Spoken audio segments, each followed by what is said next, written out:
So the protagonist, or the person who seems to be the protagonist of the book, not to give it away, Jake, who's this successful lawyer at the beginning of the book. So I do my research and spend time with people who've done well in the legal profession. But then I do my research into the underside of that as well. And only worked in a homeless shelter for a year.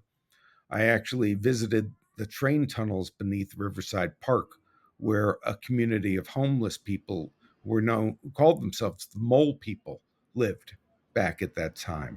And it was very much an alternative reality that I down there. It's the kind of place you might see people try to conjure in movies and television shows, but this was a reality of the darkest place I have ever visited in my life. I went down there at night, and it was being in a 2-mile coffin.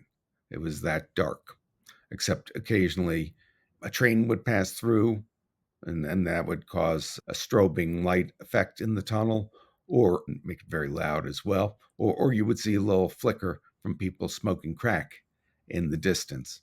And occasionally in those lights, you would see these mole people had created works of art on the walls of the train tunnel. They had paintings by Picasso and Gauguin and Dick Tracy cartoons as well. And some of them were quite beautiful, even in this very strange world. So that was part of what the writing of the book as well, that reality.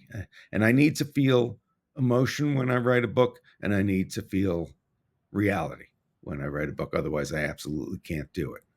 Mm, that's crazy. That is so you're brave. It's like the lengths that you go through to get Or to just stupid really be authentic. Would you say it's or stupid? Is that another crazy. That's another word for brave in that context, right? Yeah, yeah.